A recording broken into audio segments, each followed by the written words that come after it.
নাটোরের বড়াই গ্রামে জুলাই সনদ ও পিআর পদ্ধতিতে নির্বাচন সহ ৫ দফা বাস্তবায়নের দাবিতে বিশাল জনসভা করেছে বাংলাদেশ জামায়াত ইসলামী বড়াইগ্রাম শাখা। শুক্রবার বিকেলে উপজেলার বনপাড়া জলাশয়ে বাইপাস চত্বরে বড়াইগ্রাম উপজেলা জামায়াতের আয়োজনে জনসভায় প্রধান অতিথির বক্তব্য রাখেন কেন্দ্র জামায়াতের সহকারী সেক্রেটারি জেনারেল মাওলানা মোহাম্মদ রহিকুল ইসলাম খান এবং প্রধান বক্তার বক্তব্য রাখেন নাটোর জেলা জামায়াতের সহকারী সেক্রেটারি ও নাটোর ৪ আসনের জামায়াত মনোনীত এমপি প্রার্থী মাওলানা মোহাম্মদ আব্দুল হাকিম।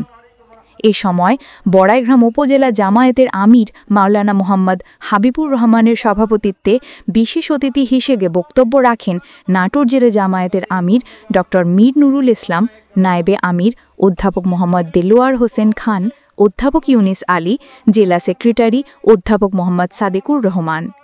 বক্তারা অবিলম্বে জুলাই অভ্যুত্থানে আহত ও নিহতদের সঠিক তালিকা প্রকাশের মাধ্যমে জুলাই সনদ, আগামী ফেব্রুয়ারিতে পিআর পদ্ধতিতে সুষ্ঠু নির্বাচন সহ ৫ দফা বাস্তবায়নের দাবি জানান।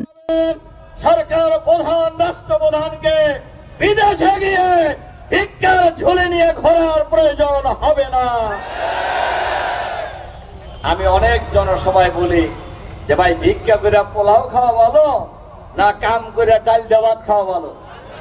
আপনারা কোনটা চান?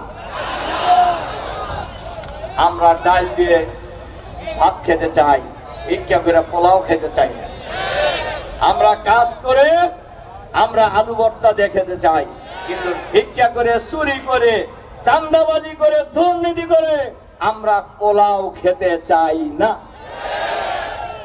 বাংলাদেশ জামায়াত ইসলামী একমাত্র দল যে দল লক্ষ লক্ষ লোকের মিটিংয়ে ঘোষণা দিতে পারে আমাদের দলে কোনো চাঁদাবাজ নেই, আমাদের দলে কোনো দুর্নীতিবাজ নেই, কোনো চাঁদাবাজ দুর্নীতিবাজের জায়গা বাংলাদেশ জামায়াত ইসলামীতে নেই। কোন দুর্নীতিবাজের সন্ধান যদি পাওয়া যায় তাহলে তিনি আর জামায়াত ইসলামী করিতে পারিবেন না।